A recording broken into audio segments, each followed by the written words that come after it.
Okay, guys, this is Full Hands In, Full Hearts Out, and I am on my fifth spotlight. This is Tino. I actually used to work with him way back when I was a bar manager at Etta. I think Hmm.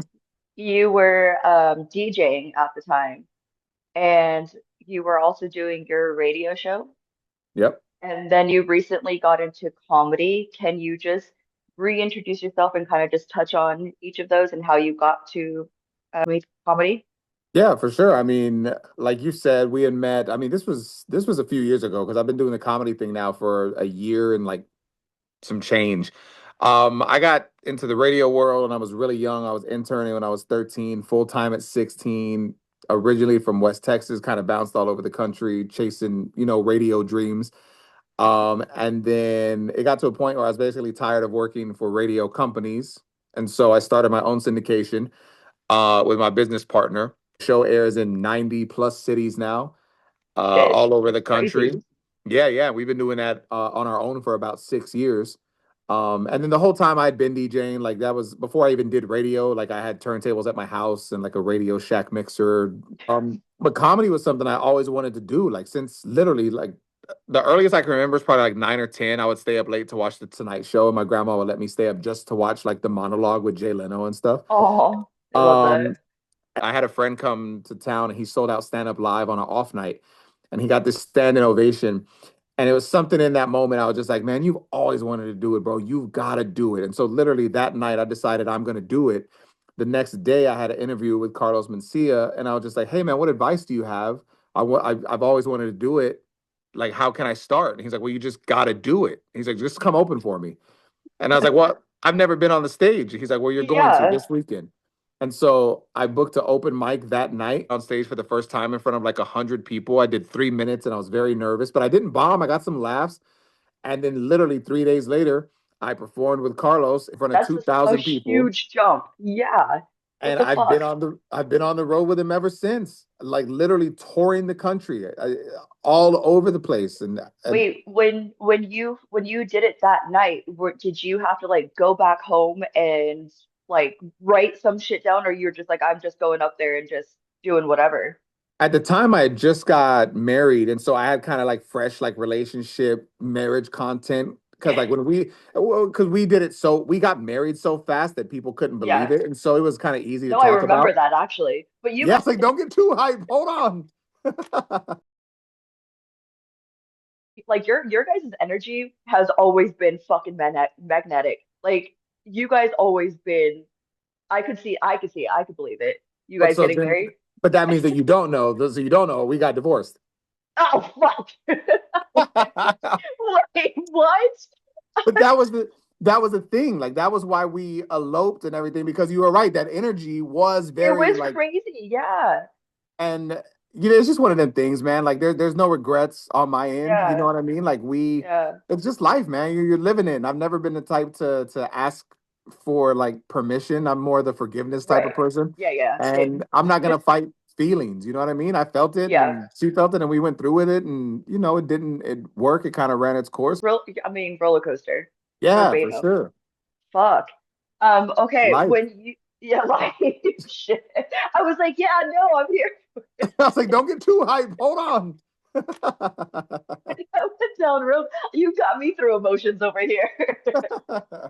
You were growing up and you were watching all this comedy stuff. Do you felt like you were just naturally funny, or where's your content come from? I mean, now it's all like I had a show recently with Donnell Rawlings, who a lot of people know as Ashy Larry from the Chappelle Show. He's been a friend for a long time, but he had never seen me do comedy until recently. It was his first time seeing me when I got off. He was like, "Man, let me tell you why you're going to be good."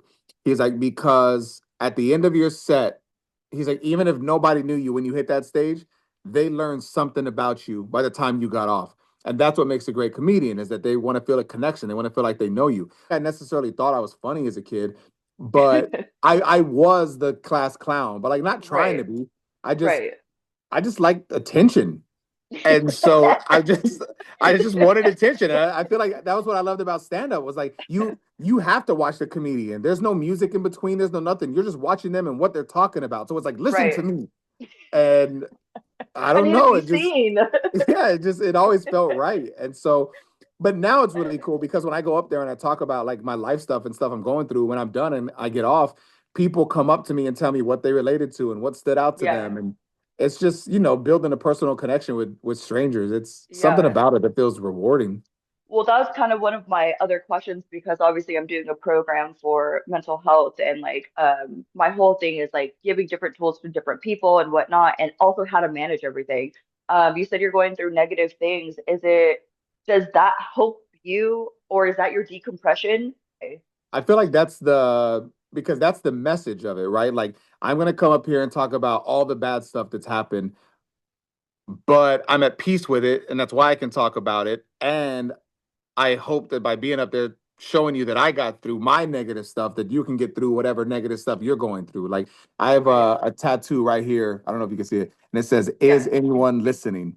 And I had got that tattoo probably 4 or 5 years ago because I was at like a really dark place. I remember I was in the shower and I was just like, man, if I was to die tomorrow, would anyone care? Like, even though I talk to all of these people every day on the radio, they would just turn the station or they would just find a new podcast or whatever. Is Right. anyone really listening to me? Does anyone really care? And Right. that was kind of the complete opposite of who I was on a day to day. So I knew I needed to talk to somebody. And that was what kind of started my therapy journey. And then that was what led me to start a podcast called Is Anyone Listening? And it kind of just became this thing because I feel like everybody kind of has a moment where they're like, am I heard? Does anyone even care? Right. Again, it just goes back to the comedy thing and lifestyle. Like I love that I can go up there and talk about something negative, show that it was turned into a positive, and then make that connection. Like I'm planning my own comedy tour for next year, and I just figured out how I'm gonna end my full set. And the ending basically kind of directly talks about the divorce and the first time I talked about it on stage because I had been going through it, but I haven't talked about it to anybody. Even friends didn't know about it. And I just felt Right. like I was going to explode. I needed to vent. And I was just like, I'm going to address it tonight. It is what it is. And I went on stage and I talked about it. It was really emotional. And at the end of the show, this guy came up to me and he was like, hey, man, I'm a soldier. And, we can't really show a lot of emotion, but I want you to know I felt what you were going through. And I went through a divorce. And I just want you to know it gets better. And, and you're going to be okay. And I didn't have anyone in my life to tell me that Right. at the time. And so to get Right. that from a stranger and someone that's out fighting for our country and putting his life on the line that I don't even know, to feel a Right. connection, to come then talk to me and tell me that it was going to be okay, like It's that happened from crazy. comedy. And so I'm Yeah. just like, Yeah. if I can go up and have gives that type of positive reinforcement to somebody that feels like they're at their lowest, it just turns into this whole reciprocal thing. And I don't know, I Right. think there's something like beautiful in that. So no, it is, and I think that's what it is. We forget to talk to each other. We forget to say, "Hey, like I'm not good. I'm not good. I'm not okay." Like what? And it's not necessarily saying like, "Oh, somebody's gonna fix you," but just get it out and say that out loud and just be like, "Look, like I know that I need to change or something's wrong or I need to talk to somebody." It's actually sad how many people feel like not saying anything and going about life is, I mean, you think about know? it. Like most of the time, I feel like probably 99% of people, when someone comes up to you and if you're having a horrible day and they're like, hey, what's up? You good? 9 times out of 10, your response is, yeah, I'm cool. You just Yeah. kind of shrug it off. Oh, it's all good. And I've noticed that. I mean, I've done that. I'm guilty of it. I'm trying to be very mindful of that now. And if I'm having a bad day, I'll admit it. Yeah. Just so I'm not holding it in. And Yeah. not like on a pity party, but I'll just be like, oh man, I've had better days, but I'm trying to get through it. Like Yeah. just so that way I'm not suppressing it. Because And I don't think you're noticing that you're doing it, but that energy is coming off. And I actually did a interview for suicide prevention, and one of the guys had told me, like, if you go up to somebody and same thing you said, you ask if you're fine, they say fine. Fine means ask again. And that really resonated with me because I'm like, shit, like they're like, fine, nobody's just fine, right? Like, it's because they don't want to tell you something, but they do want to tell you something. So always ask again if it's just like this nonchalant answer, and you would be surprised on how many people will open up and tell you what's going on. I mean, that's how And it was when I was going through the divorce. Like initially, I mean, it hurt, man. Like probably one of the lowest points I ever felt, and it was like I didn't want to talk about it on my radio show because I didn't feel like I should bring people into that part of my life at the moment. And then right, I don't have a big friend circle anyway, and so there really wasn't anyone to talk to about it. And it was tough because I felt like I was gonna explode. I felt so just bottled up, and that was finally like why I ended up just kind of talking about it on stage. And I didn't make fun of it. Yeah. It wasn't a joke or anything. It was just No, me saying no. it out loud. When you go home, what is something that you do? Because your jobs, all three of your jobs actually, you're just giving, giving, giving, giving. Like how the fuck do you take a moment for you? Um, Working out for sure. Like I just running. I love running, like good cardio, whether it's a treadmill or just like around my neighborhood or whatever. I love just running, putting on some random ass playlist and just running for a long time. It kind of gets my mind off things. Going to get like a massage. I do a lot of like self-care stuff. So Yeah. like massages are always good. I'll do like a 2 hour one. Just lay there and forget about everything for 2 hours. Um, Yeah, those are good things. I feel like everybody keeps saying working out, and I'm like, because I don't fucking work out. And I'm not good. So I'm like, I really hope this isn't the answer to my problems because I I don't want to work out. I think the workout thing is because again, the whole point is just to get your mind on something else. And so if your body's going through physical stress, you have to kind of focus on that versus whatever other shit you're going through. In your experience, do you think, I mean, you kind of touched on it a little bit, but do you think laughter helps release difficult emotions? Yeah, I mean, you can literally change your mood, and it sounds really stupid, but it is real. You can change your mood just by smiling.